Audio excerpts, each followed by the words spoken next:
हिसार से जमानत खारिज होने के बाद समारोह बढ़े। हिसार कोर्ट से सितंबर 2025 में रामपाल की जमानत याचिका खारिज हो चुकी है। रामपाल की जमानत याचिका खारिज होने के बाद उनके वकीलों ने हाई कोर्ट का रुख किया, जिस पर 14 जनवरी को सुनवाई होगी। हिसार कोर्ट से जमानत याचिका खारिज होने के बाद उनके सम्मान समारोह अचानक बढ़ गए, यानी उनकी छवि को साफ सुथरा बनाने के लिए उनका परिवार मान सम्मान करवाने के कार्यक्रम आयोजित करवाने लग गया। रामपाल की वेबसाइट और उसके सोशल मीडिया पेज के अनुसार उसे नवंबर से अब तक हरियाणा में 4 बड़े सम्मान मिल चुके हैं। इसमें जन सेवक रत्न सम्मान, किसान जीवन रक्षक सम्मान, किसान रत्न सम्मान, भारत गौरव सम्मान शामिल है। अब भाइयों और बहनों, बाबा रामपाल जी क्या चाटेंगे इन सम्मानों का? अरे बाबा रामपाल जी को नहीं चाहिए ये मान सम्मान। परम संत किसी के मान सम्मान का भूखा नहीं होता। ये तो बाबा रामपाल जी के मंद बुद्धि नालायक परिवार को इन वकीलों ने उल्टी शिक्षा दे डाली, जिस कारण से ये सतलोक आश्रम वाले खुद का भी सत्यानाश कर रहे हैं, बाबा रामपाल की भी बेइज्जती करवा रहे हैं और साथ में नादान संगत का करोड़ों रुपया भी पानी में बहा रहे हैं।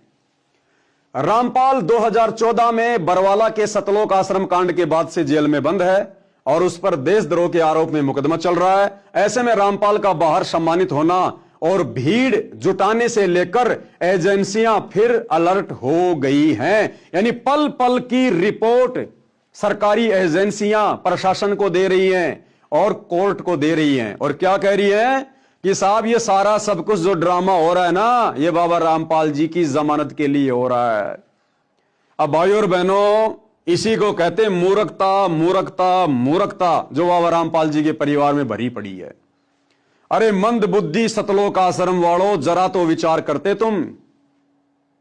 जब कोर्ट ने, हिसार कोर्ट ने यह कहकर संत रामपाल जी की सितंबर 2025 में जमानत याचिका खारिज की कि बाबा रामपाल जी के समर्थकों की संख्या दिन ब दिन बढ़ती जा रही है, अगर उन्हें जमानत मिल गई तो वापस उनको तारीख पर लाना बड़ा मुश्किल होगा, उनके भगत उनको नहीं छोड़ेंगे। क्योंकि बरवाला कांड में लोगों ने देखा है ना, बाबा रामपाल जी के परिवार ने भोले भाले भक्तों को कमांडो बनाकर पुलिस प्रशासन के सामने खड़ा कर दिया। तो बरवाला कांड में बाबा रामपाल के भगत बाबा रामपाल को कोर्ट में नहीं जाने दे रहे थे। तो भैया प्रशासन को तो वही भय है, वही डर है। प्रशासन की नजरों में संत रामपाल जी का परिवार और उनके भगत गुंडे और मवालियों की औकात से ज्यादा नहीं है। तो प्रशासन ने कहा कि साहब हम उनको फिर तारीख पर नहीं ला पाएंगे, इसलिए अगर जमानत आप दे रहे हो जज साहब तो आप ही लेके आना उनको तारीख पर।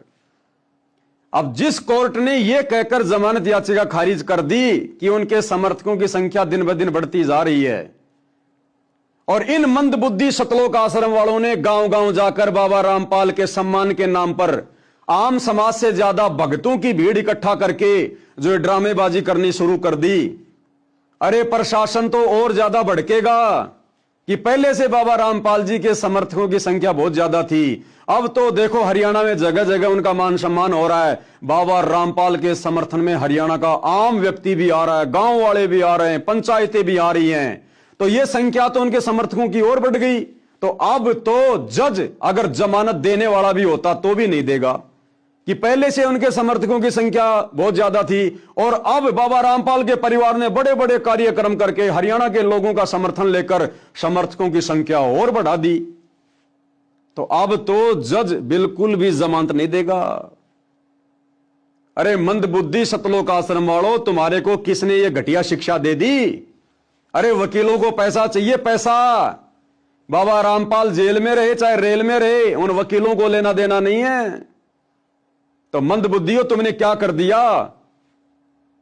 अगर उनकी जमानत कैंसिल होती है 14 जनवरी 2026 को, उसके जिम्मेदार तुम सतलोक आश्रम वाले होंगे और बेचारी नादान भोली भाली संगत का करोड़ों में तुमने दान धर्म का पैसा बर्बाद कर दिया व्यर्थ के मान सम्मान में।